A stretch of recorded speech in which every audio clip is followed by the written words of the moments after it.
आज हम लोग बिहार स्पेशल के अगले सीरीज में देखेंगे। यह 23 सितंबर 2022 को जो एग्जाम होने वाला है 67 बीपीएससी का, उसके लिए काफ़ी इंपॉर्टेंट है। आज हम लोग बिहार आर्थिक सर्वेक्षण 2021-22 का बात करेंगे। इससे पहले हम लोगों ने 22-23 में जो अनुमानित किया गया था उन सभी राजस्व घाटा, राजस्व व्यय, राजस्व प्राप्तियाँ, उन सभी पे हम लोगों ने आर्थिक सर्वेक्षण पे बात किया था। आज हम लोग 21-22 और 20-21 में जो भी इंपॉर्टेंट है उन बिंदुओं पे हम लोग चर्चा करेंगे।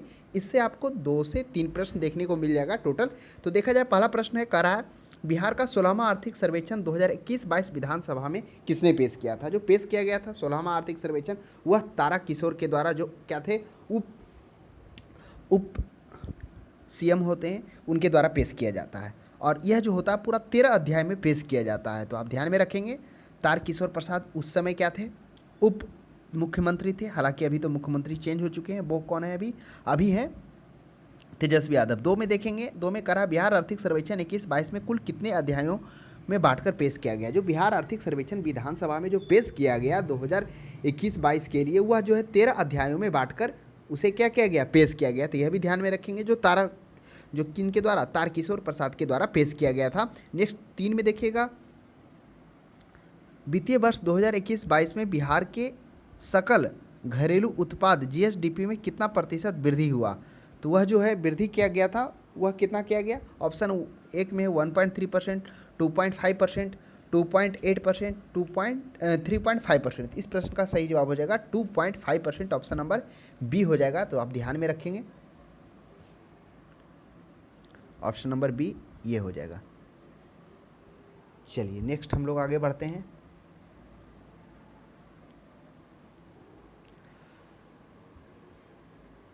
चार में देखिए, बिहार आर्थिक सर्वेक्षण 2021-22 के अनुसार स्थिर मूल्य पर बिहार का सकल राज्य घरेलू उत्पाद जीएसडीपी है, वो कितना है। इस पे हम लोग देखते हैं कि 2021-22 में, हालांकि जब हम लोग देखे थे जीएसडीपी, हम लोग जब जीएसडीपी 2022-23 वाला भी हम लोग गणना किए थे, लेकिन यहाँ पे हम लोग चर्चा करेंगे 21-22 में जो स्थिर मूल्य पर बिहार का क्या रहता, सकल राज्य घरेलू उत्पाद रहता, वो कितना रहता। ऑप्शन में है 418.63 हज़ार करोड़, और उसके बाद 419 करोड़। इस प्रश्न का सही जवाब होगा 419.68 करोड़। ये क्या रहा था, स्थिर मूल्य पर सकल राज्य घरेलू उत्पाद रहा था। नेक्स्ट 5 में देखिए, आर्थिक सर्वेक्षण 2021-22 के दौरान स्थिर मूल्य पर बिहार का निवल राज्य घरेलू उत्पाद एनएसडीपी क्या रहा। ये देखिए, ऊपर हम लोग चर्चा किए थे, ऊपर क्या था कि सकल राज्य घरेलू उत्पाद स्थिर मूल्य पर, अब है निवल। निवल का मतलब होता है नेट स्टेट डोमेस्टिक प्रोडक्ट हो गया, यानी शुद्ध घरेलू उत्पाद कितना रहा था स्थिर मूल्य पर, तो वह इससे कम ही होगा, क्योंकि शुद्ध में क्या हो जाता है, मुद्रा ह्रास, ये सभी को घटाकर निकाला जाता है। जो हम लोगों ने देखा था जब एनएनपी हम लोग निकालने के लिए सीख रहे थे, तो वहाँ पे हम लोगों ने चर्चा किया था किस तरह से एनएनपी निकाला जाता है। तो स्वाभाविक सी बात है, ऊपर हम लोग देखें कि 419 करोड़ रहा था, क्या रहा था, वह रहा था राज्य का सकल घरेलू उत्पाद। अगर शुद्ध या निवल राज्य घरेलू उत्पाद की बात करें तो वह कम होकर कितना हो जाएगा, वह हो जाएगा 779.55 करोड़। तो ये ध्यान में रखिएगा। नेक्स्ट 6 में देखिए, आर्थिक सर्वेक्षण 2021-22 के अनुसार स्थिर मूल्य पर प्रति व्यक्ति सकल राज्य घरेलू उत्पाद क्या है।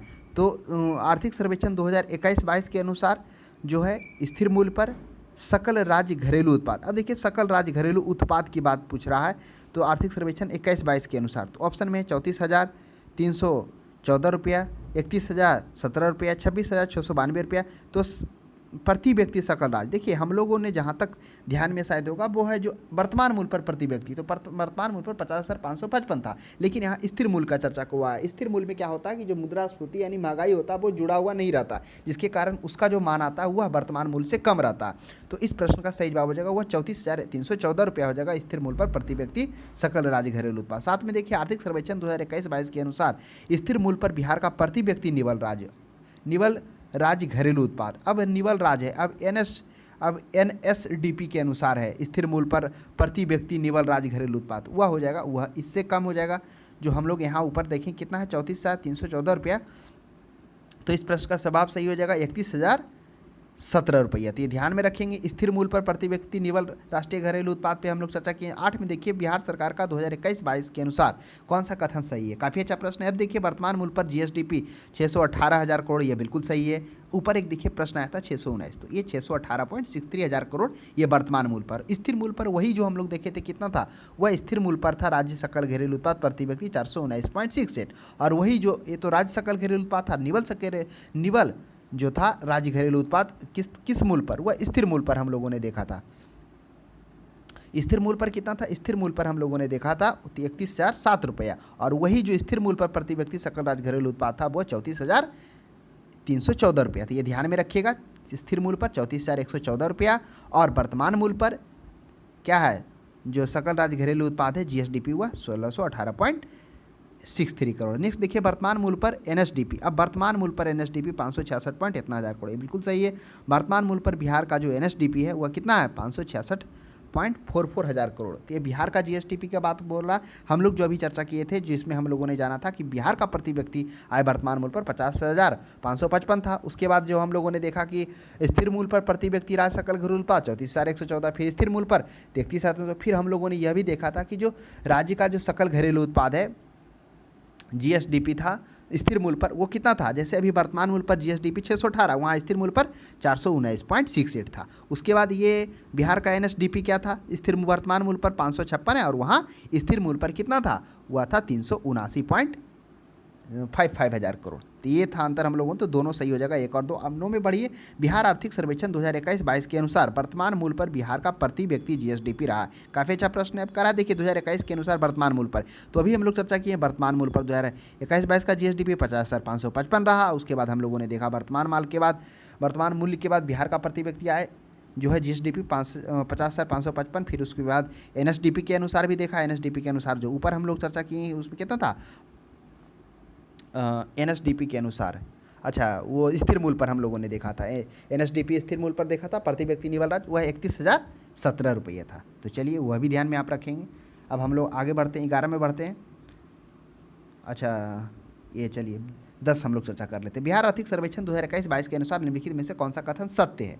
अब सत्य की बात करा, बिहार का वर्तमान मूल्य प्रति व्यक्ति एनएसडीपी देखिए आ गया। वर्तमान मूल्य पर प्रति व्यक्ति एनएसडीपी 46,292। तो 4 डाटा निकल के आया। डाटा ये निकल के आया कि वर्तमान मूल्य पर जो है सकल प्रति व्यक्ति जो है एनएसडीपी नहीं जीएसडीपी था ना, ये देखिए जीएसडीपी था, जीएसडीपी। तो वर्तमान मूल्य पर कितना था? जीएसडीपी था, यानी कि सकल राज्य घरेलू उत्पाद प्रति व्यक्ति जो आया था 50,555 रुपया। इधर हम लोग चर्चा कर रहे थे कि वर्तमान मूल्य पर जो एनएसडीपी है वह कितना निकल के आया प्रति व्यक्ति वह 46,292 रुपया। और स्थिर मूल्य पर एनएसडीपी कितना आया? स्थिर मूल्य पर अगर आप देखेंगे 34,314 रुपया। ये ऊपर भी चर्चा किए थे कि स्थिर मूल्य पर एनएसडीपी कितना? 34,314 रुपया। और स्थिर मूल्य पर जो जीएसडीपी था वह कितना था? तो अगर अच्छा एक प्रश्न इस यहाँ पर थोड़ा सा हम लोग इस पर चर्चा करेंगे कि 10 जो है वह क्या हो जाएगा? केवल 1 होगा। क्यों 1 होगा?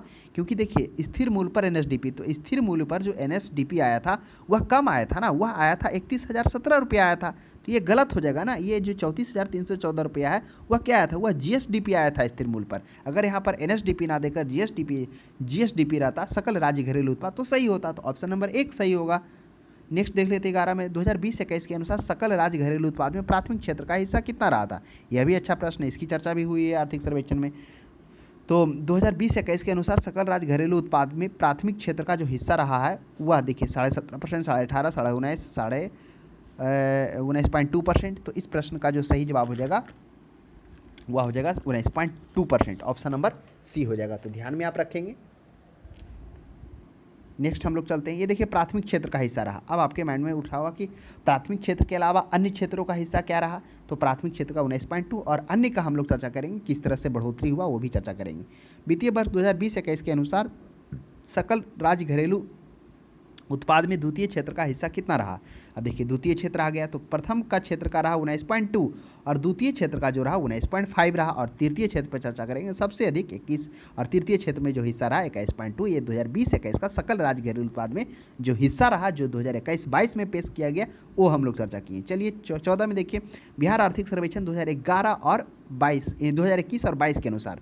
तो दो ऊपर वाला डाटा थोड़ा ध्यान में रखिएगा कि 20-21 के अनुसार जो हम लोगों ने 3 चर्चा किया कि प्राथमिक क्षेत्र में जैसे 19.2%, द्वितीय क्षेत्र में 19.5% और तृतीय क्षेत्र में 20-21 में जो रहा योगदान सकल राज्य घरेलू उत्पाद में जीएसडीपी में वह 61.2%। तो ये तीनों डाटा हम लोग ध्यान में रखते हुए चलेंगे। अब आगे बढ़ते हैं 14 में आते हैं। 14 में कह रहा है बिहार आर्थिक सर्वेक्षण 2021-22 के अनुसार सर्वाधिक प्रति व्यक्ति आय वाला जिला कौन था? यह भी काफ़ी अच्छा प्रश्न है। अब देखिए सर्वाधिक आय वाला तो वह हो जाएगा पटना हो जाएगा। ऑप्शन नंबर ए हो जाएगा सर्वाधिक प्रति व्यक्ति आय वाला 21-22 के अनुसार वो जिला रहा। 15 में देखिए बिहार आर्थिक सर्वेक्षण 2021-22 के अनुसार निम्नलिखित में से कौन सा कथन सत्य है। अब कह रहा है 2016 से 2020-21 तक अवधि में क्या क्या वृद्धि हुआ। क्या 2016-17 से 20-21 के बीच में प्राथमिक क्षेत्र में क्या 2.3% वृद्धि दर्ज की गई, बिल्कुल सही है। क्या द्वितीय क्षेत्र में 4.8% वृद्धि दर्ज की गई, तो यह भी मेरे अनुसार लग रहा है सही ही है। उसके बाद हम लोग आते हैं तीसरा में, तृतीय क्षेत्र में 8.5% वृद्धि दर्ज की गई, तो 8 पॉइंट तृतीय क्षेत्र में 8.5, हाँ ये तीनों सही है। तो ध्यान में रखिएगा कि जो है क्या है, जो आर्थिक सर्वेक्षण 2016-17 में जो किया गया, जो वृद्धि किया गया, प्राथमिक क्षेत्र में 2.3%, द्वितीय क्षेत्र में 4.8 और तृतीय क्षेत्र में 8.5, यानी 1, 2, 3 तीनों सही हो जाएगा। 16 में देखिए बिहार आर्थिक सर्वेक्षण 2021-22 के अनुसार न्यूनतम प्रति व्यक्ति आय वाला जिला क्या है। काफ़ी अच्छा प्रश्न है, न्यूनतम प्रति व्यक्ति आय वाला जिला, तो उस प्रश्न का जो सही जवाब शिवहर हो जाएगा। देखिए शिवहर का कारण है, देखिए यहाँ पर पूर्वी चंपारण होगा और नीचे में ऊपर पश्चिमी चंपारण, नीचे पूर्वी चंपारण, और पूर्वी चंपारण से जस्ट आप थोड़ा क्या करेंगे, दाएं बढ़ेंगे तो आपको क्या मिल जाएगा, समस्तीपुर, और उसी के बीच में शिवहर आपको देखने को मिल जाएगा। शिवहर का क्षेत्रफल ही देखने से समझ में आ जाएगा ना, जैसे ये पूर्वी चंपारण हुआ ना, तो हम आपको सीतामढ़ी मिल जाएगा। इधर आप पूर्वी साइड देखेंगे तो सीतामढ़ी, और वही सीतामढ़ी और पूर्वी चंपारण के बीच में शिवहर है। काफ़ी क्षेत्रफल छोटा है, जिसके कारण बहुत सारे क्षेत्रों में अगर आप निकालेंगे तो यहाँ पर अधिक देखने को मिलेगा। जैसे अभी हम लोग आर्थिक सर्वेक्षण हम लोग देखते हैं तो न्यूनतम प्रति व्यक्ति आय वाला जिला शिवहर है, जनसंख्या अधिक है, क्षेत्रफल कम है। नेक्स्ट हम लोग आते हैं 17 में, आर्थिक सर्वेक्षण 2021-22 के अनुसार वित्तीय वर्ष 2020-21 में बिहार सरकार द्वारा कुल व्यय कितना किया गया। अब कह रहा है 2021-22 के अनुसार जो पेश किया गया आर्थिक सर्वेक्षण 2021 में बिहार सरकार द्वारा टोटल कितना व्यय किया गया था। 1,65,696 करोड़, 1,64,000, तो इस प्रश्न का सही जवाब हो जाएगा 1,65,696 करोड़ कुल व्यय किया गया था। 18 में देखिए आर्थिक सर्वेक्षण 2021-22 के अनुसार 2020-21 में बिहार सरकार द्वारा कुल राजस्व कितना, जिस तरह से हम लोगों ने देखा कि 1,65,696 रुपया तो क्या किया गया, उतना व्यय किया गया, तो कुल राजस्व व्यय कितना किया गया, उसमें से राजस्व व्यय, क्योंकि जो हम लोग ऊपर देखें 1,65,000 वो सभी था, जिसमें राजस्व व्यय पूंजीगत व्यय, तो सिर्फ राजस्व व्यय कितना किया गया, वह राजस्व व्यय 1,39,493 करोड़ किया गया। अब बाकी जो बचेगा गैर विकासात्मक व्यय हो जाएगा और पूंजीगत व्यय हो जाएगा। 19 में देखिए कि 2021-22 के अनुसार 2021 में जो सरकार द्वारा पूंजीगत व्यय कितना किया गया, तो पूंजीगत व्यय जो किया गया वह 26,203 करोड़, ऑप्शन नंबर बी हो जाएगा। तो इस तरह से हम लोगों ने ये डाटा देख लिया। 20 में देखिए बिहार आर्थिक सर्वेक्षण 2021-22 के अनुसार 2021 में राज्य सरकार द्वारा किया गया कुल व्यय पिछले वर्ष की तुलना में कितना प्रतिशत वृद्धि हुआ। यह भी प्रश्न अच्छा है कि जो 21-22 के अनुसार जो आर्थिक सर्वेक्षण में जो पेश किया गया उसमें 2021 में राज्य सरकार द्वारा कुल व्यय पिछले वर्ष की तुलना में कितना प्रतिशत वृद्धि दर्ज की गई, तो वह वृद्धि जो दर्ज किया गया था उसमें 13.4% दर्ज किया गया। किस में, कुल व्यय में। 21 में देख लीजिए कि बिहार आर्थिक सर्वेक्षण 2021-22 के अनुसार जो 2021 में बिहार सरकार का कुल प्राप्त आय, अब तो हम लोग देख लिए कि खर्च व्यय कितना हुआ, 1,65,000 करोड़ इतना हुआ। उसके बाद राजस्व व्यय भी हम लोग देख लिए 1,39,000, फिर हम लोगों ने पूंजीगत व्यय भी देख लिया 26,000 करोड़। उसके बाद हम लोगों ने वृद्धि भी देख लिया कि 13.4% का पिछले वर्ष की तुलना में। अब हम लोग देखेंगे राजस्व कुल प्राप्त आय, अब पूरा आय कितना प्राप्त हुआ। अब ऑप्शन में है 1,65,696, 1,64,000, तो इस प्रश्न का सही जवाब हो जाएगा 1,64,903 करोड़ रुपया ये प्राप्त आय हुआ बिहार सरकार को। अब हम लोग देखते हैं अन्य क्षेत्रों से कितना प्राप्त आय हुआ। अब 21-22 के अनुसार जो वित्तीय वर्ष 2020-21 में राजस्व से कितना प्राप्ति हुआ। अब कह रहा है कि जो राजस्व की प्राप्ति हुई पिछले वर्ष की तुलना में कितना प्रतिशत अधिक रहा, तो 1.4, 2.5, 2.8, 3.2, तो इस प्रश्न का सही जवाब हो जाएगा, वह हो जाएगा 3.2%, यानी ऑप्शन नंबर डी हो जाएगा। पिछले वर्ष की तुलना में जो राजस्व की प्राप्ति हुई वह 3.2, तो राजस्व प्राप्ति कितना हुई, जो हम लोग ऊपर अभी चर्चा की 1,64,903 करोड़, यही था ना, ऊपर थोड़ा बढ़िए देखिए 1,64,903 करोड़ ये राजस्व प्राप्ति हुआ, जो पिछले वर्ष की तुलना में 3.2% वृद्धि हुआ। 23 में देखिए 21-22 के अनुसार 2020-21 में राजस्व प्राप्ति, अब राजस्व से, क्योंकि जो होता है जितने भी बजट निकलता है उसमें राजस्व प्राप्तियाँ, राजस्व व्यय, पूंजीगत प्राप्तियाँ, इन सभी का योगदान होता है। तो कुल राजस्व, यानी जो राजस्व कर के द्वारा जो प्राप्ति हुआ वह कितना प्राप्ति हुआ, तो स्वाभाविक सी बात है राजस्व कर होगा ही अत्यधिक होगा पूंजी प्राप्ति की तुलना में, तो वह हो जाएगा 1,28,168 करोड़, ये हुआ राजस्व के रूप में प्राप्ति हुआ 1,28,168 करोड़। चलिए आगे बढ़िए, 24 में आते हैं। 21-22 के अनुसार जो वित्तीय वर्ष 2020-21 में बिहार सरकार का पूंजीगत प्राप्ति, अब ऊपर हम लोग क्या देखें, जो चर्चा किए कि 1,28,168 करोड़ हुआ, वह राजस्व प्राप्तियाँ हुआ। अब पूंजीगत प्राप्तियाँ क्या हुआ, पूंजीगत मतलब होता है कि जो राज्य सरकार के द्वारा कुछ सुविधाएं दिया गया, उसके उसके लिए जो वह क्या लेती है, पैसा लेती है, या बस हो गया या अन्य कोई भी सुविधाएं जो सरकार के द्वारा, उसमें जो होता है पूंजीगत प्राप्तियां होता है। तो वो उसमें पूंजीगत प्राप्तियां पिछले वर्ष की तुलना में कितना वृद्धि देखा गया, तो अगर उस वृद्धि की बात की जाए तो वह 25.9% वृद्धि देखा गया। तो ध्यान में रखेंगे 25.9। अब वह आगे हम लोग यह भी देखेंगे कि प्राप्ति कितना हुआ 2021-22 के अनुसार। 20-21 में बिहार सरकार द्वारा कुल पूंजीगत प्राप्तियां, तो कुल पूंजीगत प्राप्तियां कितना है, इसमें 30,996 करोड़, 36,735 करोड़, 39,943 करोड़। तो इस प्रश्न का जो सही जवाब हो जाएगा वह 36,000 कितना हो जाएगा, 735 करोड़ रुपया पूंजीगत प्राप्तियां हुई। और वो जो राजस्व प्राप्तियां था वो कितना था, 1,28,168 करोड़ था। जो हम लोगों ने देखा था कि जो राजस्व प्राप्तियां था उसमें कितना वृद्धि हुआ, वह 3.2। और वही जो पूंजीगत है, पूंजीगत में थोड़ा ज़्यादा हुआ 25.9, जिसमें हम लोग देखें 36,375 करोड़। चलिए 26 में आते हैं। 26 में कह रहा है कि बिहार आर्थिक सर्वेक्षण 2021-22 के अनुसार 20-21 में बिहार का राजस्व घाटा रहा। क्या रहा, राजस्व घाटा। अब राजस्व घाटा क्या होता है, थोड़ा इस पर हम लोग ध्यान देंगे। देखिए राजस्व घाटा कुछ नहीं है, ये राजस्व व्यय माइनस राजस्व प्राप्तियां। इससे पता चलता है सरकार का जो वर्तमान आय व्यय में क्या प्रभाव पड़ता है, कहाँ से पूंजी लिया जाएगा, कहाँ खर्च किया जाएगा, और किस क्षेत्र में जो है पैसा लगाने पर वहाँ पर उस क्षेत्र को बढ़ेगा, ये होता है नॉर्मली, ये पता चलता है। तो राजस्व, अगर राजस्व घाटा आप देखेंगे तो राजस्व घाटा कितना रहा, ऑप्शन में 11,325 करोड़, 14,775 करोड़। तो राजस्व घाटा 11,325 करोड़ रहा। नेक्स्ट आइए 27 में 21-22 के अनुसार 20-21 में बिहार का राजकोषीय घाटा कितना रहा। तो बिहार का जो राजकोषीय घाटा वह 11,000, 23,000, 36,000, 29,000, तो वह 29,827 करोड़, ऑप्शन नंबर सी रहा। चलिए 28 में आते हैं। आर्थिक सर्वेक्षण 21-22 के अनुसार 2020-21 में बिहार प्राथमिक घाटा क्या रहा। तो 21-22 के अनुसार जो वित्तीय वर्ष है 20-21 में जो प्राथमिक घाटा रहा, देखिए प्राथमिक घाटा क्या होता है, थोड़ा इस पे भी फोकस कर लेते हैं हम लोग। ऊपर राजस्व घाटा देखिए हम लोग, देखिए राजस्व व्यय माइनस राजस्व प्राप्ति, इसमें जनरली सरकार को वर्तमान आय और व्यय का प्रभाव पता चलता है। इसमें पता चलता है किस क्षेत्र में कहाँ से पैसा लिया जाएगा, किस क्षेत्र में पैसा किया जाएगा, किस छात्र में अगर पैसा किया जाएगा तो इकोनॉमी बढ़ेगा, वो नॉर्मली पता चलता है। और राजस्व घाटा, प्राथमिक घाटा से ये पता चलता है कि भारत सरकार का द्वारा वर्तमान में कितना ऋण लिया गया, उधार को छोड़कर। ये हाँ, उधारी उसको बोलिए कि जो पहले वर्ष है उसे छोड़कर, तो ये होता है प्राथमिक घाटा। तो इन चीज़ों पे भी हम लोग ध्यान देंगे।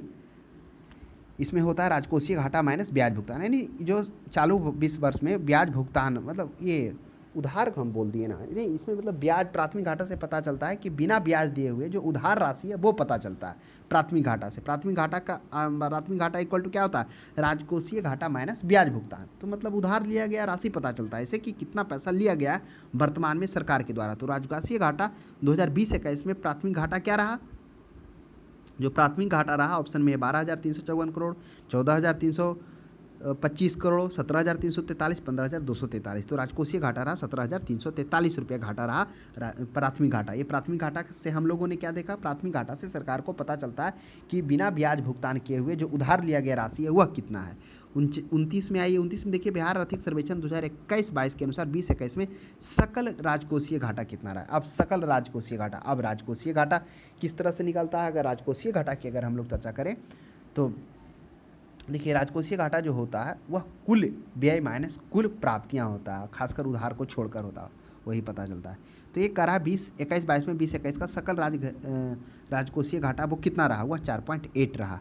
चलिए आगे बढ़ते हैं। 30 में पिछले 5 वर्षों में पशुधन और मत्स्य क्षेत्र है, पालन क्षेत्रों में क्रमशः कितना प्रतिशत वृद्धि दर्ज किया गया। तो पिछले 5 वर्षों में पशुधन और मत्स्य के क्षेत्र में, तो मत्स्य के क्षेत्र में 10% का वृद्धि हुआ थी पशुधन में, और मत्स्य में 7% का वृद्धि हुआ। आगे चर्चा करेंगे कि कितना, लगभग मछली में 6 लाख टन मछली उत्पादन हुआ, इससे आत्मनिर्भरता भी बन गया। तो ये ऑप्शन नंबर क्या हो जाएगा, इसका डी हो जाएगा। 10% के साथ पशुधन और 7% के साथ मत्स्य रहा। नेक्स्ट देख लीजिए बिहार आर्थिक सर्वेक्षण 21-22 के अनुसार निम्न में से कौन सा सत्य है। अब सत्य हमें विचार करना है। क्या फसल सघनता 144% हुआ, कुल मछली उत्पादन 6.8 लाख टन हुआ। बिल्कुल सही बात है कि 6.8 लाख टन हुआ, जिसके कारण वो आत्मनिर्भरता की ओर बिहार बढ़ रहा। कुल अनाज उत्पादन 17.57, देखिए 17.57 97 लाख टन था, बिल्कुल सही है, मात्र 4 का अंतर है, 0.4 का। उसके बाद देखिए सकल संचित क्षेत्र 54.3 लाख हेक्टेयर, तो सभी सही है, इसका उपर्युक्त 1 से अधिक हो जाएगा। 32 में देख लीजिए कि 20-21 के अनुसार बिहार सरकार द्वारा कितने जिलों में जैविक पट्टी विकसित की जा रही है। 7, 9, 13, 18, तो 13 क्षेत्रों में जैविक पट्टी विकसित की जा रही है, ये आप ध्यान में रखेंगे।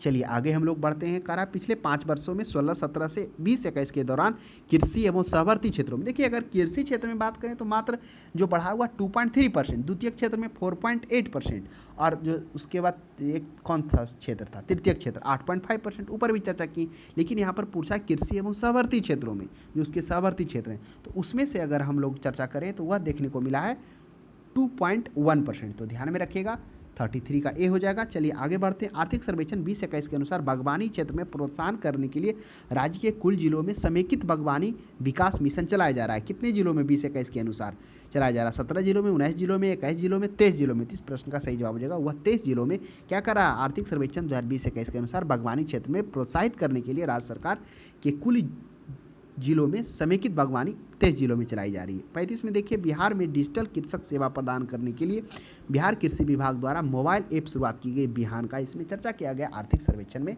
कि बिहान नामक क्या किया जाएगा? ऐप लाया जाएगा। नेक्स्ट देखिएगा 36 में, जो किसानों को काफ़ी मदद करेगा उस क्षेत्र में।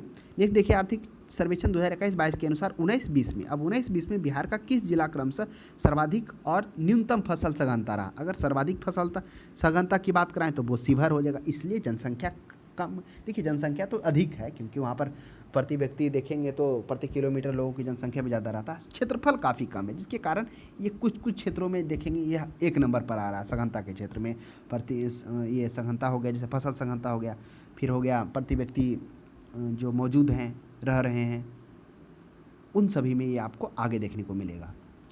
कारण क्योंकि यह क्या है, ऊपर है देखिए ऊपर पश्चिमी चंपारण, नीचे पूर्वी चंपारण, और पूर्वी चंपारण के जस्ट दाएं सीतामढ़ी मिल जाएगा और बीच में ही शिवहर है। तो वही कह रहा है सर्वाधिक जो सघनता है किसका? फसल सघनता शिवहर में, न्यूनतम है गया में। तो ऑप्शन नंबर ए सही हो जाएगा। नेक्स्ट 37 में देखिए, 20-21 में सुमेलित करना है। चावल, अब हमें सर्वाधिक फसल उत्पादन और जिला बताइए चावल कहाँ होता है? पश्चिमी चंपारण में कि रोहतास में कि पटना में कि कटिहार में? तो चावल रोहतास में देखा गया। ईख कहाँ होता है? पश्चिमी चंपारण में। इसकी चर्चा पहले भी हम लोग किए थे अन्य मॉडल सेट में कि ईख के लिए क्या है, यहाँ पर एक और बासमती चावल के लिए भी पश्चिमी चंपारण जाना जाता है। ईख के लिए पश्चिमी चंपारण, मक्का के लिए कटिहार और दलहन के लिए पटना जाना जाता है। चलिए 38 में आइए कि सर्वेक्षण 2021-22 के अनुसार पुरुष महिला श्रमिक जनसंख्या अनुपात के प्रमुख राज्यों में बिहार का स्थान कौन सा है? कहा है कि पुरुष एवं महिला श्रमिक जनसंख्या अनुपात में बिहार का जो स्थान है क्या, अंतिम से पहला है, अंतिम से दूसरा है। तो इस प्रश्न का सही जवाब हो जाएगा अंतिम से पहला स्थान है इसका। क्या चीज में? पुरुष एवं महिला जनसंख्या अनुपात देश। नेक्स्ट 39 में देख लीजिए कि बिहार आर्थिक सर्वेक्षण 2021-22 के अनुसार निम्नलिखित में से कौन सा कथन सत्य? क्या सड़कों की लंबाई देश में बिहार का 8वां स्थान है? बिल्कुल सही बात है। एनएच की सर्वाधिक लंबाई पटना में, यह भी सही है। एनएच की सबसे कम लंबाई शिवहर में। शिवहर का तो क्षेत्रफल ही इतना कम है कि स्वाभाविक सी बात है इस क्षेत्र में क्या हो जाएगा, सबसे कम ही गुजरेगा। 40 में तो और क्या हो जाएगा, 1, 2, 3, 39 का हो जाएगा, डी हो जाएगा। 40 में आ जाइए, बिहार आर्थिक सर्वेक्षण 2021-22 के अनुसार बिजली की प्रति व्यक्ति खपत 2020-21 में कितनी रही? तो वह 350 किलोवाट आवर रहा। तो आप ध्यान में रखेंगे प्रति व्यक्ति खपत। और एक और इंटरेस्टिंग हम लोग देखेंगे प्रश्न, यहाँ देखिए, आर्थिक सर्वेक्षण 2021-22 के अनुसार बिहार का एकमात्र जिला ऐसा है जहाँ पर खपत पिछले वर्ष की तुलना में कम रही। और आपको शायद ऑप्शन से क्या लग रहा है, पटना, नालंदा, शेखपुरा? क्या शायद आप सोच रहे होंगे शेखपुरा, नालंदा, लेकिन वह पटना है।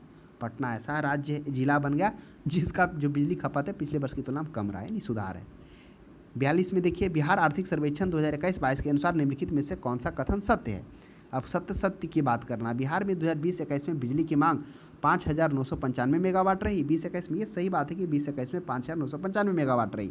और 2021 में बिजली आपूर्ति जो की गई वह कितना की गई, वह 932 मेगावाट की गई। मांग रहा 5,995, पूर्ति की गई 5,932, यह सही है। बिजली उपलब्धता क्षमता 2020-21 के अनुसार 64,000 नहीं कहिए 6,422 मेगावाट, यानी 6422 मेगावाट थी, यह सही है। यानी ऑप्शन नंबर 1, 2, 3, 42 का तीनों सही है। चलिए आइए आगे बढ़ते हैं। तो ये ध्यान में रखिएगा 2021 में जो है मेगावाट 6422 थी। हालांकि इसको बढ़ाने की भी बात चल रहा है बिजली वाला। चलिए अब हम लोग आगे बढ़ते हैं। 43 में आते हैं। आर्थिक सर्वेक्षण 21-22 है। आर्थिक सर्वेक्षण 21-22 के अनुसार बिहार में जल जीवन हरियाली के तहत कुल कितने करोड़ पौधा लगाने का लक्ष्य रखा गया था? तो टोटल जो लक्ष्य रखा गया 21-22 के अनुसार 5 करोड़ पौधा लगाने का लक्ष्य रखा गया। तो आप ध्यान में रखेंगे। उसके बाद हम लोग आगे बढ़ते हैं। 44 में कह रहा आर्थिक सर्वेक्षण 2021-22 के अनुसार बिहार सरकार द्वारा प्रत्येक परिवार को शौचालय बनाने के लिए सब्सिडी कितना दिया जा रहा है? वो 8,000 दिया जा रहा था, आपको पता होना चाहिए। वह हो जाएगा ऑप्शन नंबर डी हो जाएगा। 45 में देखिए, आर्थिक सर्वेक्षण 2021-22 के अनुसार निम्नलिखित में से कौन सा कथन सही है? एकमात्र जिला जिसका ऋण जमा अनुपात राष्ट्रीय औसत से अधिक रहा वो पूर्णिया है। बिल्कुल सही बात है कि वो पूर्णिया जिला है जिसका जो है ऋण जमा अनुपात राष्ट्रीय औसत से अधिक रहा। बिहार में सबसे कम ऋण अनुपात मुंगेर रहा। बिल्कुल सही बात है, मुंगेर रहा, क्योंकि मुंगेर कौन हो गया? मुंगेर एक प्रमंडल है।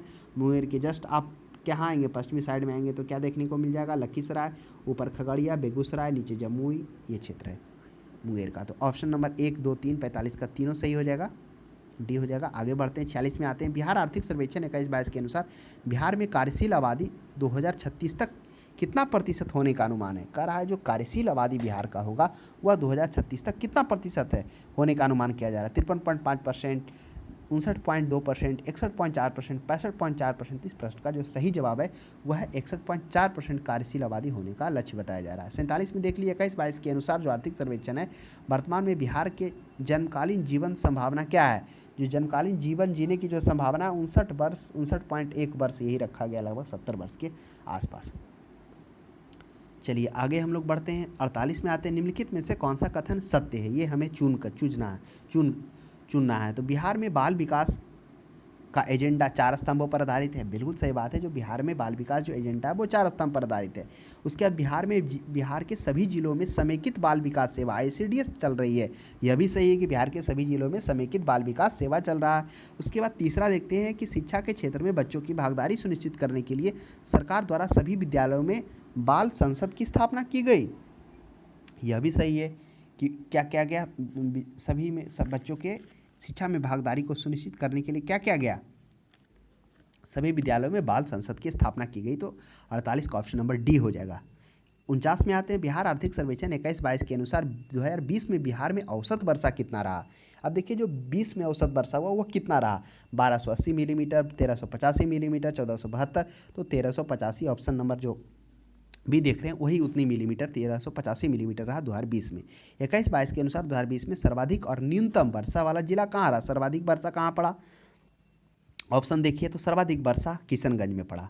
तो क्या हो जाएगा? इस प्रश्न का 1 हो जाएगा। और न्यूनतम वर्षा अरवल में पड़ा। अब किशनगंज कहाँ है? तो आपको पता हो किशनगंज पूर्णिया के ऊपर किशनगंज है। किशनगंज के जस्ट आप पश्चिम आएंगे तो अररिया मिल जाएगा।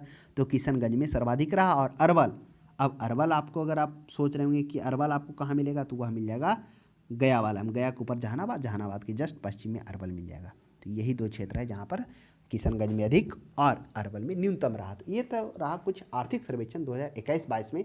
इससे रिलेटेड आपको 1 से 2 प्रश्न देखने को मिल जाएगा। तो एक बार आप रिकॉल कर लेंगे इन चीज़ों को। तो आज के लिए इतना ही। अब हम लोग अगली सीरीज में मिलते हैं।